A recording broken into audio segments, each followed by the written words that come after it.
This weekend, Dylan Cruz's bank account will become far more crowded. Today, his trophy case did just that. Dylan Cruz was named by the SEC as the Male Athlete of the Year for the league. And this is no small feat. He joined, by the way, Trinity Thomas, the incredible Florida gymnast, as the Female Athlete of the Year, as voted on by the league's athletic directors and Commissioner Greg Sankey. This is not a baseball award. This is an all-sports award. Literally the best male athlete in the Southeastern Conference for this past academic year. For context, in the history of LSU athletics, they've been playing sports out at LSU since 1893. The Southeastern Conference has been in existence for more than 90 years now, 91, going on 91 years now. In the history of this league, here are the LSU, the list of recipients for the LSU, for the SEC Athlete of the Year, male or female. Here's the list: Joe Burrow, Susan Jackson, Xavier Carter for track and field, not for kneeling at the 1-yard line against Georgia in 2004. Simone Augustus, Walter Davis, Shaquille O'Neal. That's it. That's your list. 6 people. And now 7 with Dylan Cruz. And Burrow, Xavier Carter, Walter Davis, Shaq are the only other men. Now Cruz, only the 5th male ever.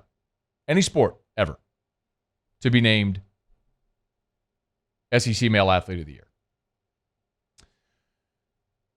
When Joe Burrow finished his career at LSU, I and many of you all sat here and said the exact same thing.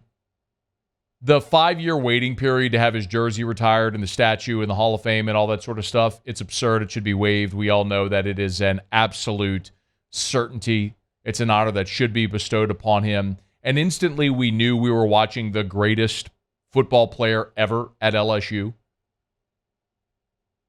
Every box that you could possibly check, he checked. He won the Heisman Trophy. He won the national championship. He won all the National Player of the Year awards. They went undefeated. It was basically forever, as long as I was alive, every conversation about the greatest LSU football player ever started with Billy Cannon. Like, you couldn't have that conversation without starting with Billy Cannon. Hey, who's Billy Cannon? You don't have to finish getting the question out of your mouth. The best, Billy Cannon. Just Billy Cannon.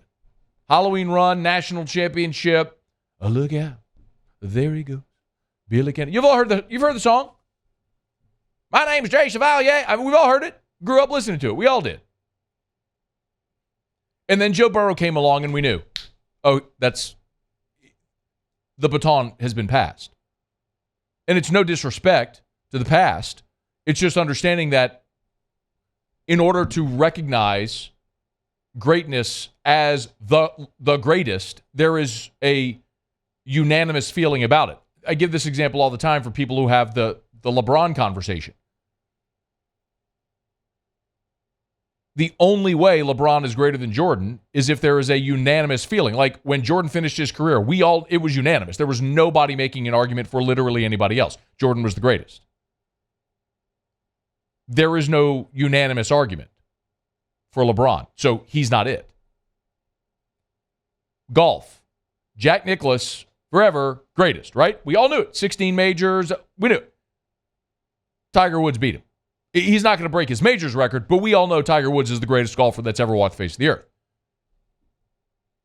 That's Joe Burrow in LSU football.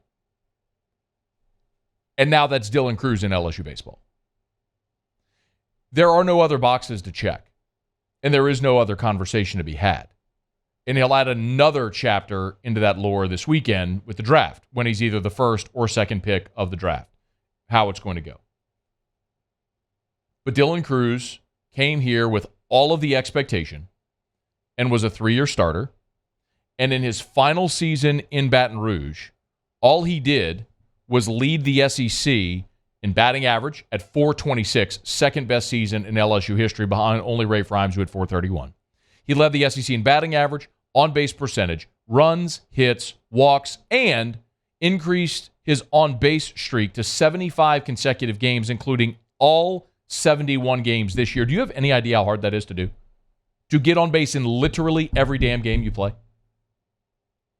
That's him. He's only the second Golden Spikes Award winner in the history of LSU baseball, joining only Ben McDonald. So he's the only position player to win the Golden Spikes. As I just stated, he's one of only 5 men ever to win SEC Male Athlete of the Year.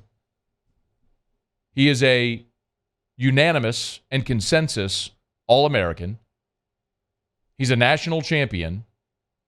And now he is about to be either the first or second pick of the draft. There's no other boxes to check.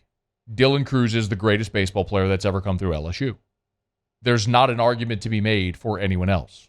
And fair or unfair, listen, and that's not to say there weren't other greats. And I will tell you that for me, in my lifetime, that conversation has always begun with Todd Walker. Todd Walker was just not only a great player, but the coolest guy in the world as a kid.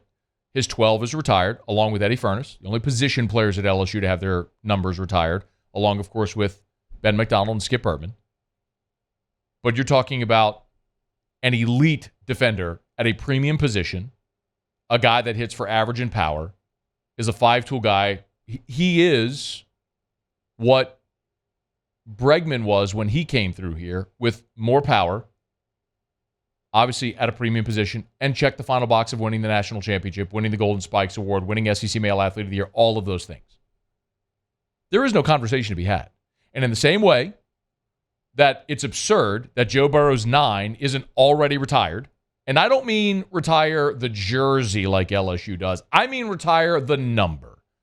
Nobody in the history of LSU football ever again should wear number 9, ever.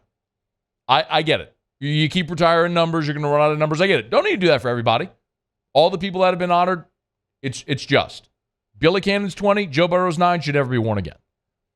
And as far as I'm concerned, you can go ahead and waive the damn 5-year waiting period and retire number 3 right now and never let anyone wear it ever, ever again for LSU baseball. Because for all time, that is going to be reserved for the greatest college baseball player ever to come through LSU until the next one comes and surpasses him. But to do that, you are going to have to climb a very steep mountain. Just like it took 34 years for LSU to have a second Golden Spikes Award winner. It took 34 years for Paul Skeens to break Ben McDonald's SEC strikeout record. We're going to be waiting a long time, y'all, before we see another one of him. Which is why, go ahead and waive the 5-year period. Get all the graphics done. Plan the ceremony. Whatever you got to do.